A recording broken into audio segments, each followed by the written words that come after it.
Hello everyone, I'd like to welcome you to part 11 of using the Power Platform to extend finance and operations apps, where today's topic is industry accelerators. My name is Evan and I'll be your moderator today. We are broadcasting this virtual event through Teams Live events and the audio can be heard through your device speakers. Today's session is being recorded on behalf of the Microsoft Corporation, and when you join this event, your name, email address, and/or phone number may be viewable by other session participants in the attendee list. By joining, you are agreeing to this experience. The recording will be available on the TechTalk's Community Dynamics page within 5 business days. If you have questions for the presenters or need support, please use the Q&A panel located on the right side of your screen. Our presenters will be responding to your questions throughout the session, and we will use time at the end to address any further questions. Closed captions are available today in Spanish, French, German, Italian, Chinese, and Russian. To turn on closed captioning, click the CC button located on the lower right-hand corner of your screen, and to change languages, click the gear icon and select your choice. Thank you for your patience during these announcements. Now let's get started. Kicking us off today from Microsoft, we have Rachel Profitt, Senior Fast Track Solution Architect. Rachel, over to you. Thanks, Evan, and thank you everyone for joining. Good morning, good afternoon, good evening, wherever you might be joining from. I'm super excited for part 11. We're getting close to the end of our 12-part series. Today, we're really going to be focusing in on those industry accelerators, and I think this particular topic is very exciting to me because there's a lot of possibilities and ways that you can leverage these accelerators to really get the power of the Power Platform through these model-driven apps and portals and so on, with your solutions, and the possibilities of extending these with finance and operations are really endless as well. So again, for those of you who don't know me, my name is Rachel Profitt. I am a Fast Track Solution Architect based out of Denver, Colorado in the United States.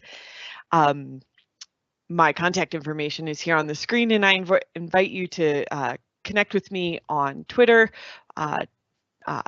or LinkedIn, and you can check out my blog at dynamics365lady.com.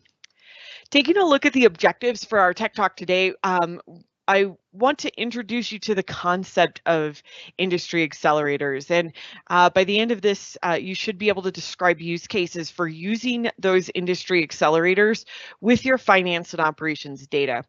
Also going to demonstrate how to install an industry accelerator so that you should be able to go off and install your own industry accelerator in one of your environments. We'll also take a look at demonstration of some of the industry accelerators. We won't have enough time to look at all of them, but we will be taking a look at 3 of them today. We're also going to demonstrate how you can use virtual entities with an industry accelerator. We'll wrap up with some do's and don'ts for using those industry accelerators with your finance and operations apps. Some things that we won't be covering in today's Tech Talk include the detailed licensing aspects, but I will point out to you that industry accelerators are free. You can download and install those industry accelerators free of charge. However, you do have to have the supporting licenses for the Dataverse, any model-driven apps or Canvas apps or Power Apps portals, for example, that are used in that particular accelerator. We won't be talking about detailed aspects of Power Apps, Power Automate, or even Power Apps portals in today's session, but these were 2 topics that we covered earlier in our series. And if that's of interest to you, I do invite you to go check out those recordings, which are available on the Tech Talk Community Dynamics page. We also won't be covering detailed aspects of dual write or virtual entities, although we will be talking about it a little, and you'll see a demo with virtual entities today. If you are interested in learning more and deep diving into dual write or virtual entities, there are separate Tech Talks that dive into these topics very specifically. They're not part of this Extending Power Platform series, but those Tech Talks are available on the same Tech Talk Community Dynamics page as well. So the flow of today's session, we're going to start with the introduction, and then we'll switch gears and talk about the use cases. I'll show you how to install an industry accelerator and do a demonstration of 3 industry accelerators. Then I'll show you how to extend your industry accelerator with virtual entities. We'll do the do's and don'ts, and we'll wrap up with some resources. So with that, let's just dive right in and take a look at what are industry accelerators. The Dataverse enables horizontal consistency for customers' business data, making it easier for you to create value from your data. However, many customers and partners want solutions and platforms that are tailored for their industry. So Microsoft has been working closely with representatives from various industries to make the Dataverse more relevant to these organizations by creating industry accelerators. Industry accelerators are foundational components within the Microsoft Power Platform and Dynamics 365, and they enable ISVs and other solution providers to quickly build vertical solutions. The accelerators extend the Dataverse to include new entities to support a data schema for concepts within specific industries. Microsoft is currently focused on delivering accelerators for the following industries, with more to come in the future. First, we have the automotive industry. Next, we have financial services, and this includes both banking and insurance. In the education industry, we have solutions that support both higher education and K through 12. We have the nonprofit industry, manufacturing, and media and entertainment industries as well. The Microsoft Power Platform and industry accelerators create a unique opportunity for ISVs to provide solutions for different scenarios and levels of development. This image shows the opportunities for ISVs who build on top of the platform and the industry accelerators. As the image shows, ISVs have multiple opportunities to deliver industry-focused applications and solutions. These opportunities exist whether you're building directly on Power Apps in the Dataverse or on top of Dynamics 365 applications in the Dataverse. Each level further expands the opportunities at the next level above. The accelerators provide opportunities to rapidly build vertical industry-focused apps, in addition to enabling system integrators to help scale and support these new apps and solutions. It's important to note that there are no out-of-the-box integrations with finance and operation apps and the industry accelerators. If you're in one of these industries or have customers in one of these industries, these accelerators can make it easier to develop solutions quickly. Instead of creating custom entities, tables, forms, and so on in finance and operations apps using X++, you can consider leveraging these accelerators for their data models and then build solutions and apps on top of it. You can use dual write, the data integrator, or virtual entities to help get data into or out of finance and operations where you need to use that data. So now that we kind of understand what an industry accelerator is, I want to switch gears and talk about the industry accelerator use cases. We're going to start with the higher education industry accelerator, which is part of the education industry accelerator. On the left here, you can see a screenshot of just one of the many screens that are available in the higher education model-driven app, or the higher ed hub as it's referred to. On the right-hand side, you can see that I've outlined some core entities and some extension opportunities. Now, the entities here are split up between core and higher education. This is by no means an exhaustive list of all of the entities that you get with the Dataverse and the higher education industry accelerator, but it includes things like course history, programs, student status, and so on. The core entities are available in both the higher education and the K through 12 accelerator.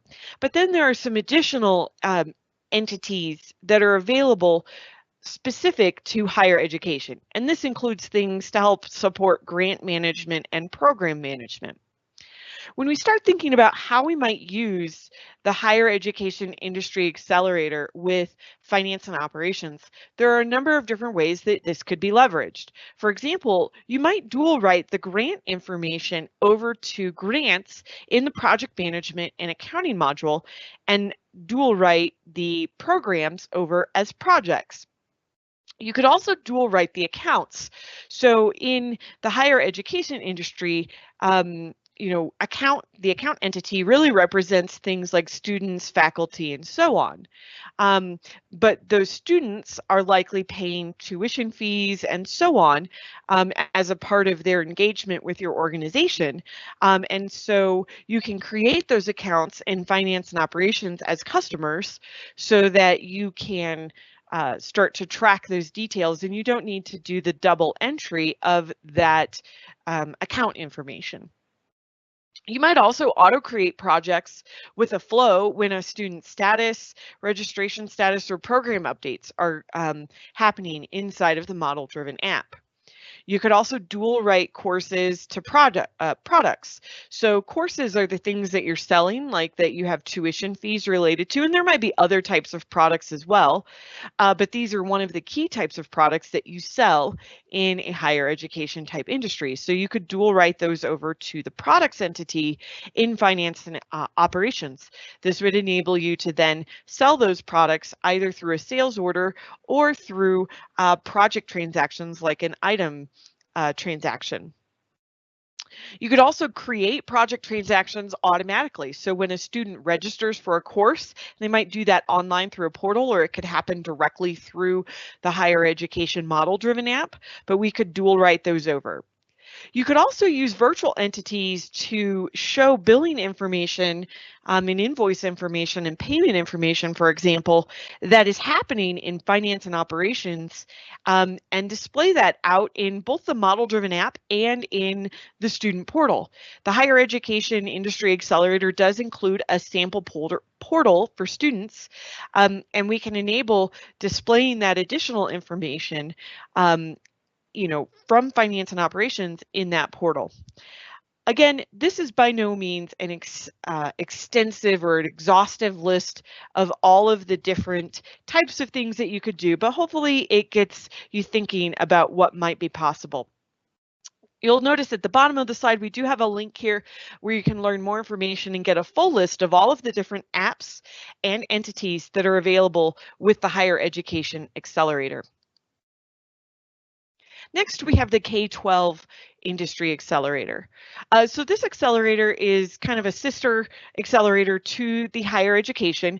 It is possible for both the higher education and K through 12 industry accelerator to coexist. So if you're an organization that kind of manages both of those things, these can coexist, but there are separate apps that are specific to each one, as well as some separate entities to help support, but there's a lot of crossover between them as well. All of the same core entities exist, but we also have a lot of additional K through 12 entities that include things like attendance, education content, behavior incidents, interventions, assessments, and so on. When we start thinking about how we might extend this accelerator to work with finance and operations, again, there's a variety of things that we can do. One of the things that exists with this is a Canvas app, and you can actually see a sample of that on the lower right-hand side on the screen here, is a Canvas app that helps with doing donations. And so if you're using the donation functionality, you could dual write those donations back to finance and operations to post and track the financial details. You could also create projects for programs and dual write those donations to the funds for a project. So oftentimes when those donations are made, they're going to fund the different projects and programs that you are putting in place, whether they're extracurricular programs or different types of scholarships or whatever it might be that those donations feed into. Another example is that you could extend the parent-student portal. So on the right-hand side at the top, you can actually see a sample of the parent-student portal sample that's provided out of the box. It includes things like homework, grades, and attendance in the sample app. However, you could extend this with virtual entities and allow people, parents, for example, to pay for book fees and other expenses that you're recording back in finance and operations. You could also use virtual entities to display past payment and invoice information out in that same portal or in the model-driven app in the Student 360 view, for example. Again, we have a link at the bottom here where you can see the additional information about this accelerator. Next up, we have the nonprofit industry accelerator. So on the left-hand side, you can see a sample of a dashboard here that's centered around households.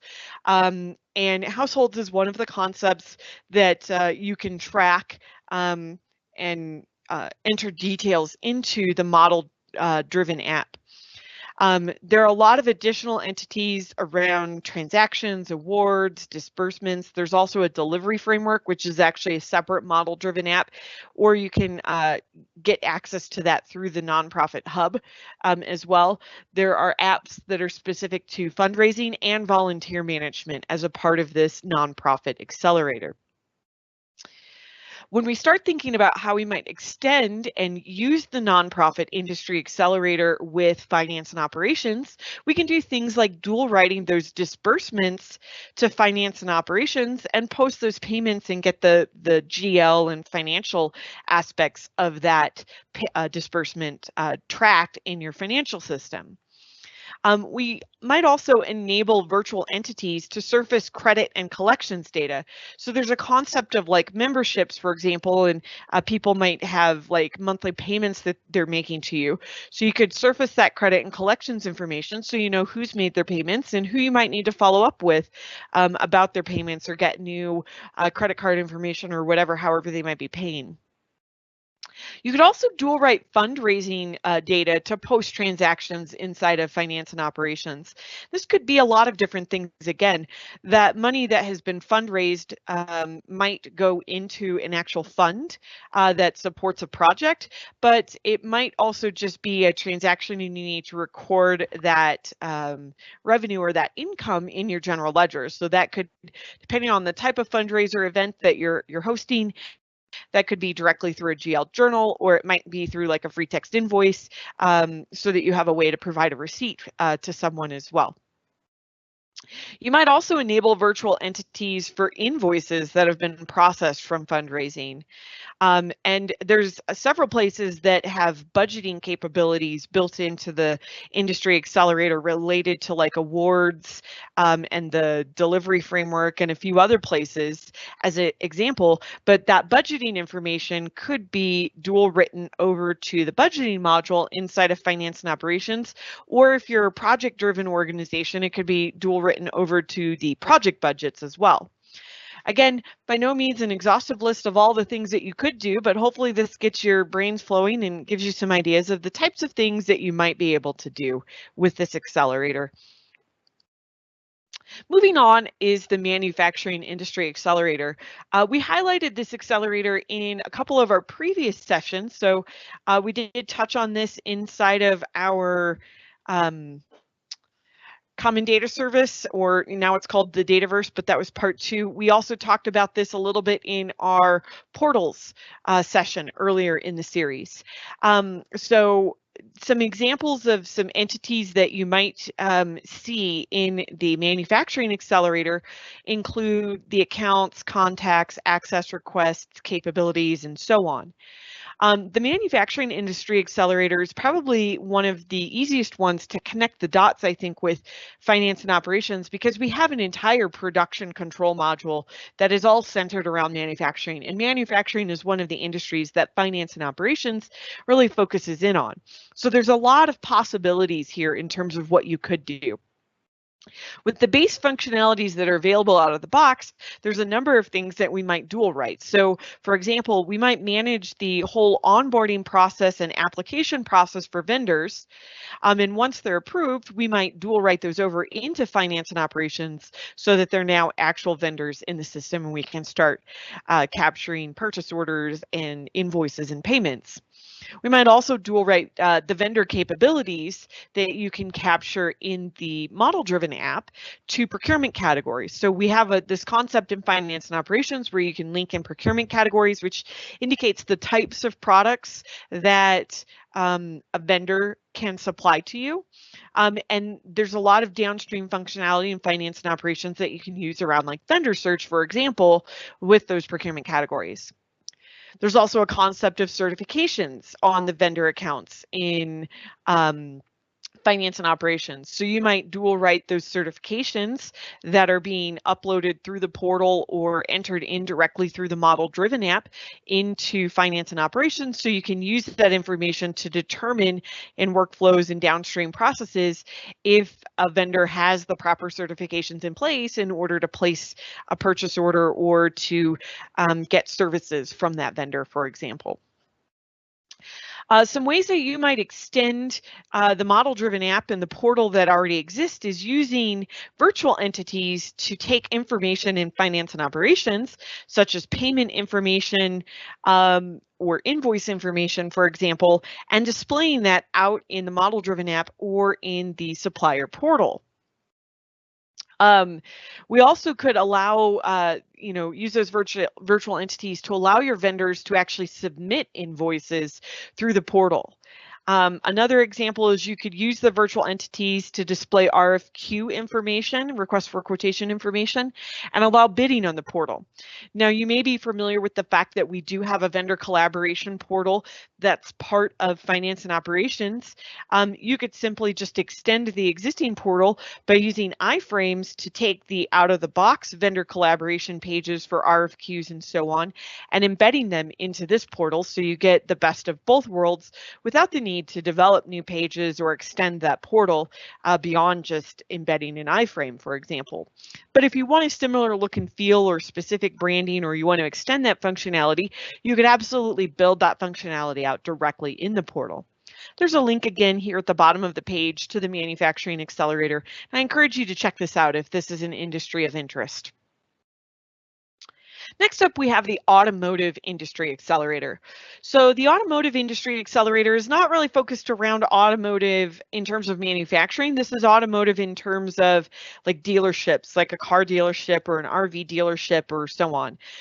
In the entities, you'll notice we don't actually have an entity called car. It's actually referred to as devices.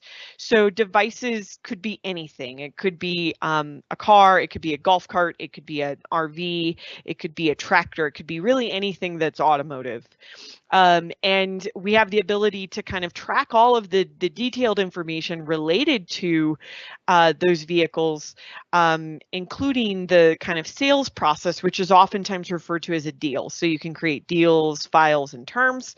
There's also an ability to track trade-ins, manage services and warranties, and a lot more. That's a part of those core entities that come out of the box with the Automotive Accelerator.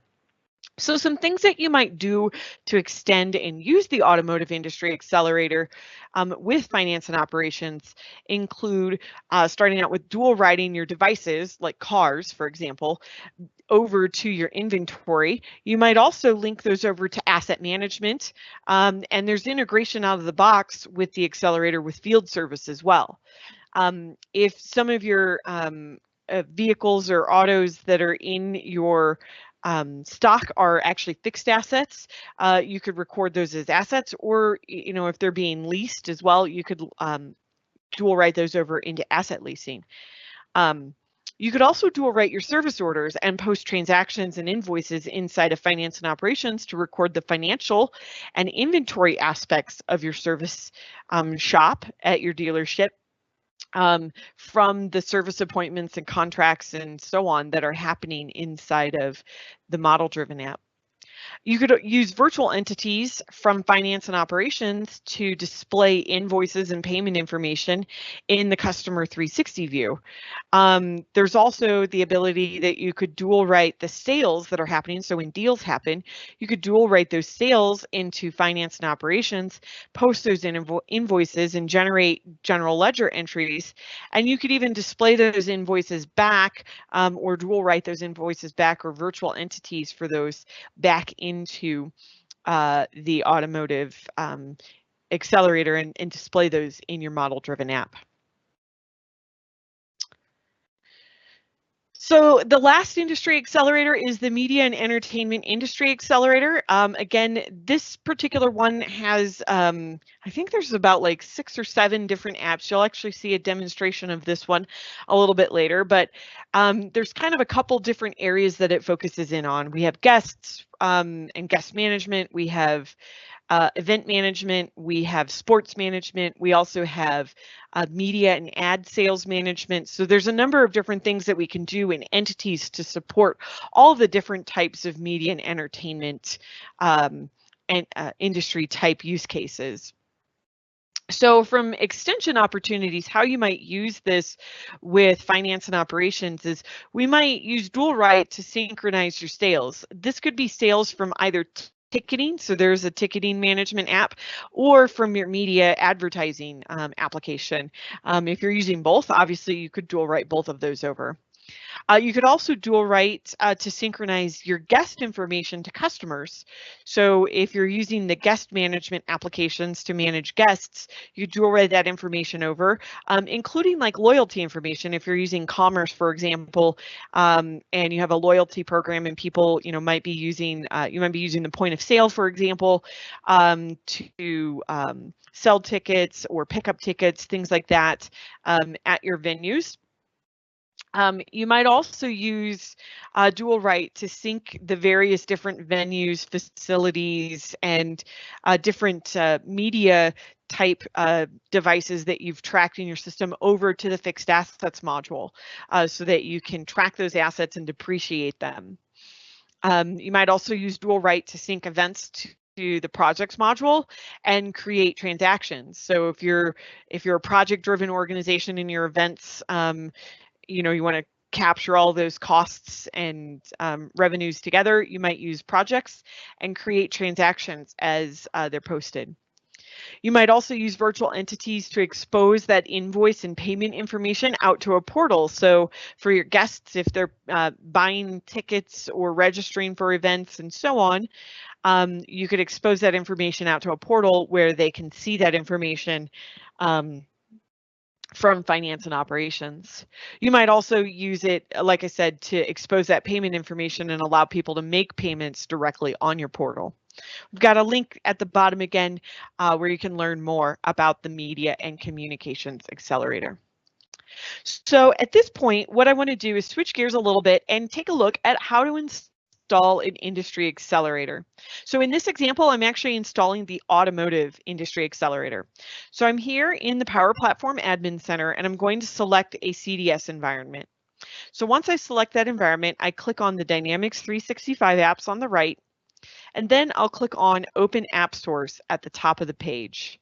This will take a minute to load the App Source website. It'll open in a new tab on your browser. Once this loads up, I will search for the Automotive Industry Accelerator. The process and the exact steps for each of the accelerators, the general process is exactly the same. There might be slightly different options that you'll select when you install this, but it's a pretty similar process. So here I'm searching for the Automotive Accelerator, and then I'll click on it, Dynamics 365 Automotive Accelerator, and I click refresh on the page because there's something wrong with it. And then we click Get It Now. I agree to the terms and click Continue. And this will, again, take me back to the Power Platform Admin Center. This will take a second here to load as well, and I'll need to select which environment I want to install this accelerator in. So while this is loading here, I'll just point out too that like I said, all of these industry accelerators, similar process. You can install multiple accelerators in the same environment and have multiple apps that are available. But once you select the environment where you want to install it, you'll accept those terms again and then click install. And this will bring you to a new page where you'll choose which options you want to install. So in this example, I'm just going to select some of the options, but not all of the options. You can always come back later and install the other components. So the Automotive Accelerator has components that work on top of Dynamics 365 Sales, but you have to have Dynamics 365 Sales installed first, otherwise the installation of those components would fail. If you later decide you want to add sales and add those in, you just repeat the process and just mark those checkboxes next time. So once we go back and we refresh the page, you'll be able to see that Automotive Accelerator here. You can see it's the second row there, and the status is installing. Depending on how many options you choose to install, the amount of time that it takes to install can vary. You know, on the short end, some of them take around like 30 minutes. On the longer end, some of them can take as much as like 3 to 4 hours. When you choose to install demo data packages, it does typically take longer. So, you know, just keep that in mind. Those demo data packages take a little bit longer to install. All right, so now that we've seen how to install an industry accelerator, I'm going to do a couple demonstrations for you and showcase some of the out-of-the-box industry accelerators. So I've chosen 3 of them for today's presentation. The first one is the Education Accelerator. So I'm here in the higher ed, and I've opened up the Contoso University that we've created, and you can see we have the ability to track lots of details about this, including basic information, interns, scholarships, and so on. I can quickly and easily add new scholarships directly from these pages. So in this example here, you can see that I'm adding a new scholarship for athletic excellence related to soccer. I can put in the amount information, the type of scholarship that this is, and put in lots of additional details. Obviously, I didn't put all the details in, but I do have that ability to do that. If we take a look at the contact page, this is where I can keep track of all of my students, faculty, and so on. So here I'm just going to go create myself as a student. So I'll put in my contact information and I'll select what type of contact I am. But you can see here that we can track alumni, faculty, guests, instructors, parents, students, and so on. So there's a lot of detailed information that can be tracked here on the general contact when you create it that's specific to the education industry. And then we also have the ability to put in some additional information like student details. So here I'm going to add in some areas of study and some areas of interest. So I'll add some existing ones. I'll just pick a few here and then click add. And I'll do the same thing for interests. You get to define your list of studies and areas of interest. So I'm just picking a few things that exist in this list out of the box. And then I'll click add. I also have the ability to create timelines related, academic periods, course histories, test scores, apply for internships and scholarships directly through these pages in the model-driven app as well. So you can see here, I'm going to apply for an internship. So I can choose which one I want, enter in a name. I can put in all of the dates and details about this. And save that information. You'll notice that this has a business process flow linked to it as well, that you can customize, you know, that workflow and that business process flow that, you know, goes along with your process. You'll notice that we have the ability to track details about the various courses that you're offering, programs, and so on, where you can put in all the details. So that's the courses page. Here we've got the programs page where I can put in the different programs.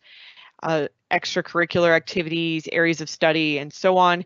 Down at the bottom, we've got those intern scholarships and grants as well, and I can come out here and very quickly and easily create a new app. You'll also notice if I go back to the Maker portal that there's also a variety of additional apps that come with the Education Industry Accelerator, including a grants app. And for the K through 12, we've also got apps that are specific to behavior management and an attendance app. And there's two versions of the attendance app. One is a tablet app and one is a mobile device app that can work on like a cell phone, for example. So a lot of functionality that you get with this out of the box. There's also some portals that come with this where you can deploy the parent-student portal as a part of that industry accelerator. Next up, we have the nonprofit accelerator. So with the nonprofit accelerator, there's a variety of different pages that all link to accounts, which give us and contacts that give us the ability to keep track of different individuals. And you can keep track of all of their contact information. You can keep track of donors, households where you can kind of group multiple contacts together. And indicate, what those volunteers are, put in some additional details about the type of account that it is. The accounts page gives you a view of all of them. I'll come back to it here in a second and change the view so you can see. I'll do accounts that have no campaign activities in the last 3 months. So there's lots of different views of that. Going down, we've got a bunch of functionality that's specific to fundraising. So we have the ability to track those donor commitments and information related to that and record transactions. So again, these transactions might be written over as free text invoices, for example, into finance and operations to record the GL aspects. You can also track planned giving and create memberships. But when you're doing planned giving, you can indicate here the details if it's coming from a trust, the giving information, insurance information, and deceased information if it's from someone who donated money after they were deceased, for example. Memberships and designations, there's a lot of additional information that you can track in here. As we keep going down, the next section is all the awards management. So you can keep track of all the different objectives that you're going to be giving awards related to. So in this example, it's economic opportunity. You can have budgets related to these, and these could be synced over to finance and operations. We talked a little bit about that. We've also got the ability to make recommendations for awards to different people and requests for different types of objectives that you might have out there. You can actually set up the individual awards themselves, create reviews, reports, disbursements, and then there's a dashboard as well. The next section is the delivery framework, and I'm actually going to switch to the delivery framework app. If you're in the nonprofit hub, you can see all of this, but if we switch to the delivery hub, it kind of gives a simplified view that's just around delivery framework. So this allows us to keep track of all the different engagements that we have going on, the different item requests. So if you've got like a hurricane management and you're handing out bottles of water or food, right, you can document and detail all of that and create programs and projects to manage this, create budgets related to the information, and then you can also track the results of your delivery framework as well. So as you're giving those things out, you can track, who you're providing those services or products to as a part of your particular program. You can create indicators and indicator values that you're using to track in those results. And then there's a dashboard to see the details about how your delivery framework is working. Also notice at the bottom that we've got the ability to set up all those different items, requests, groups, and types as well, which could be dual written over to finance and operations. And the last one we're going to take a look at today is the Media and Entertainment Accelerator. So this is broken down into a couple different apps. So the first one that we're looking at here is Event and Venue Management. So we have the ability to keep track of all those different media events. The example you're seeing here is like Microsoft Build 2021, but this could be sporting type events as well. It doesn't have to be conference type events. It could really be any type of event that you're hosting. We also have event attractions. So if there's different attractions that are happening at the event, in the example here of Microsoft Build, like we're tracking each of the different keynotes and each of the different breakout sessions and so on, and linking that information in, indicating the facility and the location, what room it's in, the type of session, so on and so forth. You can also make attraction schedules. And I actually forgot to fill in one of the required fields here for the attraction, so I need to link that in and indicate that this was a keynote. So then I can actually save it and start to build out my attraction schedules and indicate what time this is going to happen. If you've got sessions that are repeating, you can kind of make the same attraction have multiple times. And then as people start to register, we can keep track of that. And there's portals to help support all of this. We can also keep track of the talent. In this case, I'm creating Alyssa Taylor, who's my keynote speaker. But if you're managing a sporting event like the Super Bowl, for example, you would put in talent here to track, who's doing your halftime show, who's singing the national anthem at the beginning, and so on. Those would be kind of what you would represent there with your talent. And then we also have the ability to keep track of all of the different media venues. So with the media venues, I've got like a theater here that I've set up, and it's got, some details, and I can create seat maps and so on, Wi-Fi information. I can upload images of it. I can drill into the details of the seat map, or if I open the seat map directly from the navigation pane, I can see all of the details of that seat map from here with pictures, and then drill into the seat map details, which takes a second to load here, but this is where I can indicate how many sections, rows, tiers, and so on, and you can actually kind of design out that seat map just how you want, and this allows you to surface that information so people can select seats on your website when they're buying tickets if you're using the ticket management applications. So now we've switched gears, we're in the guest management app. So with the guest management app, we have the ability to keep track of all of our fans and guests. Again, these fans and guests might be purchasing things from you. They might be part of a loyalty program, for example. So you can keep track of all that loyalty program information, enroll people in those loyalty programs. And we might, again, dual write that information back to finance and operations. The next app that we're going to take a look at, this is the Media Product Sales and Ticketing app. So this app, a lot of the same pages, but here we have the ability to track those sales, quotes, orders, leads, and so on. This app is built on top of Dynamics 365 Sales, so you do have to have sales in order for all of this to work. But those out-of-the-box integrations for Dynamics 365 Sales to sync your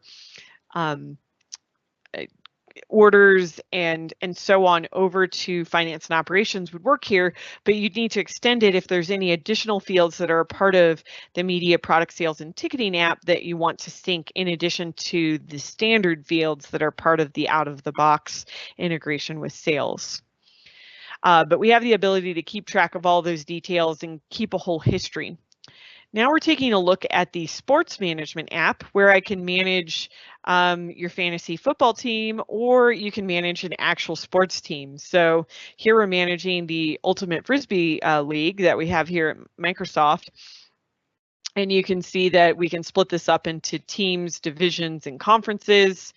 And you can manage all of the different players. You can see that Satya is here on my Building 31 Flavors team, and you can put keep track of all the different events and have a complete player history as well. You can set up all the details about each of one of your players and manage all of the player information, all the conferences, divisions, seasons, and so on. So a lot of information you can manage there. And the last one here is the media and product display ad sales. So with this one, we have the ability to sell advertisements in different types of media. So you set up the products. These are the different types of medias that you're wanting to sell. And then you can create ad zones. So ad zones are the different areas that you might be having advertisements in. So if we think about a large stadium or any event center that you're using, there might be advertisements in lots of different spaces inside of the stadium, and so we can kind of indicate when those ads will occur. So these ad segments are indicating like we're looking at a halftime, but if you're running like TV advertisements or advertisements on scoreboards or things like that, you can keep track of that. So I have the ability to track your TMAs and where you're kind of blasting out those TV advertisements. And there's you'll notice that we've got a lot of the same events and venue information, but we have the ability to start linking those media advertisements and so on over to the events and venues that you're managing separately in the event and venue app. So a lot of flexibility in terms of the type of functionality that's available with these accelerators out of the box. So what I want to do now is switch gears again, and we're going to take a look at how to extend an industry accelerator. In the example that you're going to see here, we are using virtual entities, and I'm using the manufacturing industry accelerator for this example. So what you're going to see, the basic scenario that I'm doing is I'm exposing vendor invoices out to the model-driven app. It could also be extended out to the portal. We actually did a demo of that portion of it in our Power Apps portal session earlier. This is really just the portion of the demo where I'm enabling the virtual entities and building out the model-driven app for those pages. So with that, let's go ahead and dive right in. So I am in the supplier management model-driven app, and I click on that funnel icon to open up the advanced filter, and I need to search for the available finance and operations entity. And I'm going to look for invoice here, because I want to go find the vendor invoice. Now, I've already enabled the vendor invoice header entity, so you can see its status is set to visible yes. I'm going to scroll down and find the vendor invoice line entity and click on that, and we'll enable it. It'll take a few minutes for it to actually become visible in the Dataverse. So you'll have to, once you enable it, you close these windows down. And come back to your Power Apps Maker portal. So I'm here in the Maker portal and I'm on entities. It's now called tables. And I'm going to search for that vendor invoice header. So since I'd already enabled that one, it's already available.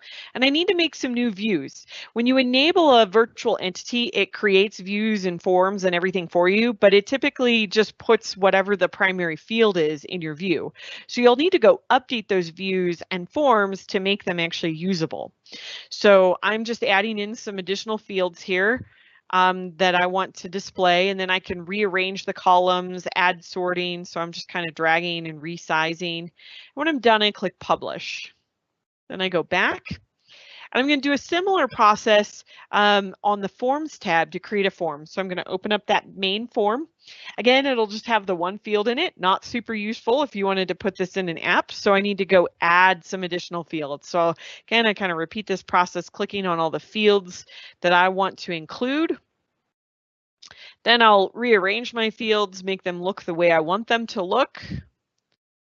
I also have the ability to add additional components, layouts, and so on. We'll be coming back to this page after we've done the vendor invoice line to add in the lines grid.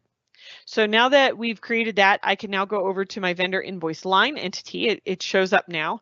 I'm going to do a very similar process. So I'm going to make a view. So that primary field here, again, not super useful. I want to put in the fields that I want. And if I want to remove one, I just click on it and select remove. I add in all the different columns I want and rearrange the columns to look nice. So I'm just clicking on a bunch of different columns here, removing the stuff I don't want, and then I sequence the columns so that it looks nice. If I want to sort this, which I do, I sort this, you'll see here in a second here, I'll add the sorting on this and it will be sorted by the line number, and then I publish it. So I need to create the form now. So I create a form, much like I did on the previous one. It put a primary field on here. If I don't want that, I can just mark it as hide. Again, I'm going to go through that process of adding the fields that I want into the form. And once I have all the fields, again, I'll rearrange them, make it look nice, get it the way I want. Just dragging and dropping the fields to the position. And once I've got all the fields that I want, I publish it. And now what I'm going to do is I'm going to go back to the vendor invoice header, right? So that header entity and go back into the form that we edited earlier. And I'm going to choose to add a subgrid. So I want to show the related records. So in this case, the only related record is the lines because it's the only virtual entity I've enabled. And I give it a nice label and a nice name. You can choose what you want that to look like, and we publish it. So now I've got the header and the lines here. I've got a nice looking form. So the next step in the process is to open up the actual model-driven app. So I'm opening up the supplier management model-driven app that comes with the manufacturing industry accelerator. And I'm adding a new area here called vendor transactions. And then I'm going to add a sub area for the new page that I just created. So I choose the vendor invoice header entity. That's the one you saw me updating. Put a title on this, vendor invoices. When I'm done, I need to save it and publish it. Then I'll go back and validate this in my app designer. So there's my vendor invoice. If I wanted to limit that down to specific forms instead of all forms, I can do that. Again, I save and publish. Then I can hit play to actually see my app. So you'll scroll down, there's my transactions and my vendor invoices, the view that I created, and when I open it up, you see the details of that invoice. So this video, it was sped up. This video demo was about 6 minutes long, but in real life, it took about 15 to 20 minutes to create this from scratch, enabling those virtual entities and making these new forms. So as you can see, it's very easy to expose the information from finance and operations out to the Dataverse and then build your model-driven app on top of that very quickly and easily without any coding required. Obviously, you'll want to make sure that you set up security on these things appropriately so that people can't edit or make changes to it if you don't want them doing that. But if you want to allow that, obviously, we do support those basic CRUD operations in the portal. All right, so kind of wrapping up with some do's and don'ts and resources. If you've come to some of our earlier sessions, these do's and don'ts aren't really any different. We've talked about these before, but again, for those of you who may not be familiar, some things to keep in mind.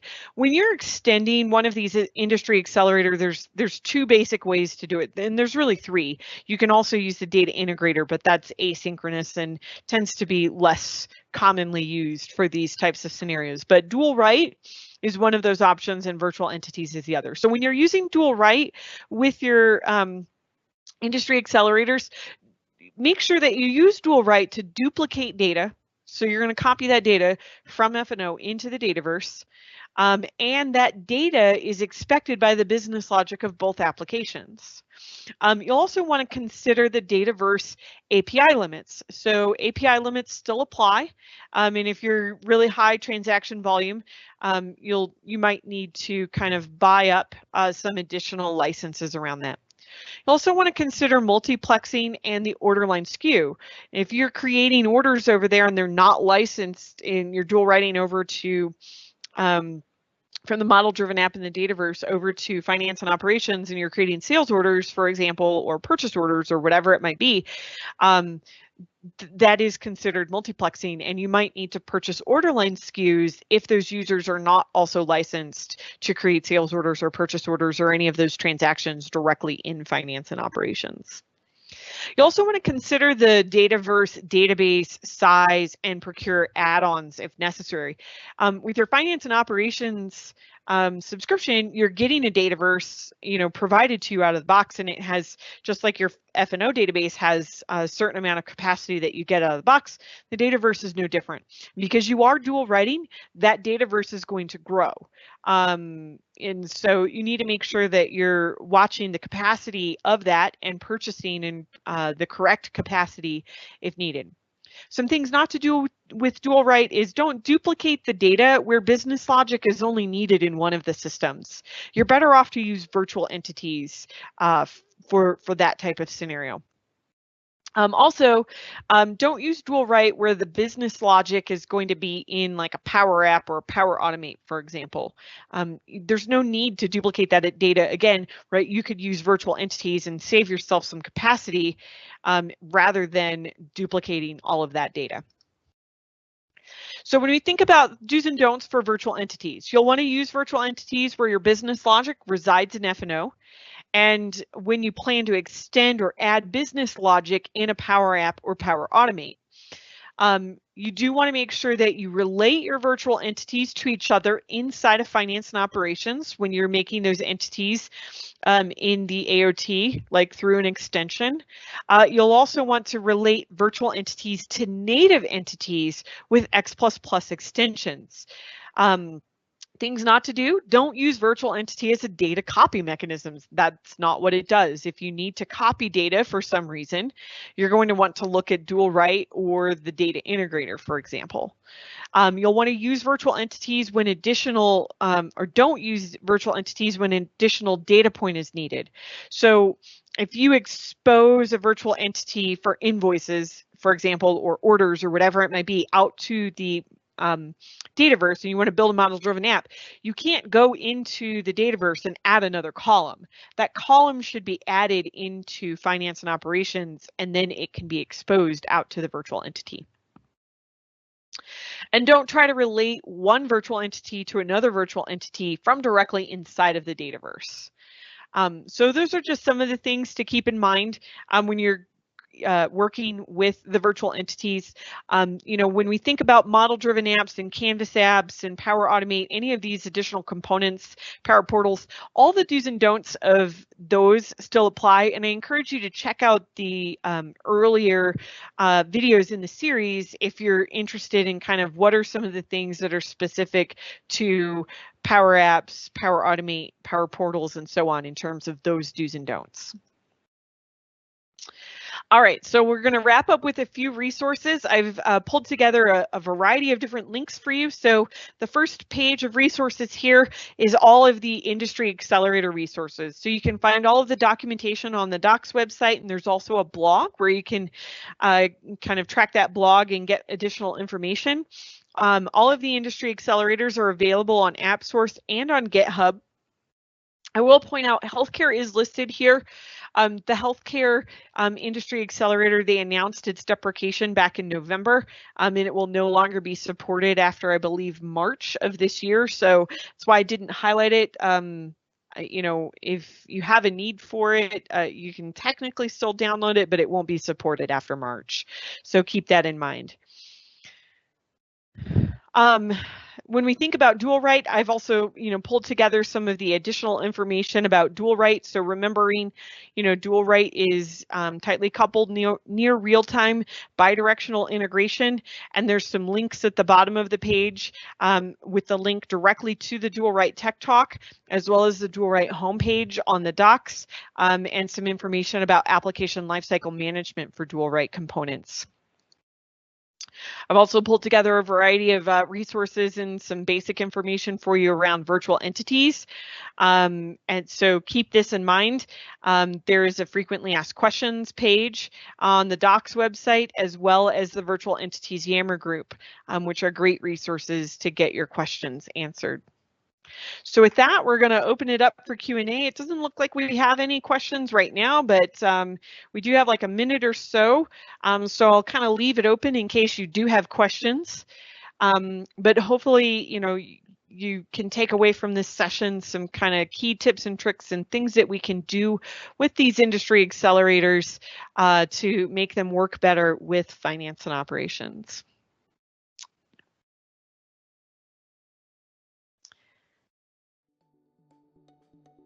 All right, since we don't have any questions, I'm just going to go ahead and hand it back over to Evan, who is going to do our survey and wrap us up for today. Evan? Awesome, thank you, Rachel. Like Rachel said, I've posted a link to a short survey in the Q&A panel. We'd like your feedback on today's session and hear what you'd like to see in future sessions, and we thank you for your participation in that. As a reminder, the recording will be available on the TechTalk's Community Dynamics page within 5 business days. So this concludes today's broadcast. I'd like to extend a big thank you to Rachel and a thank you to our audience for logging in and joining us today. Please stay safe and have a great rest of your day or evening wherever you are. Goodbye.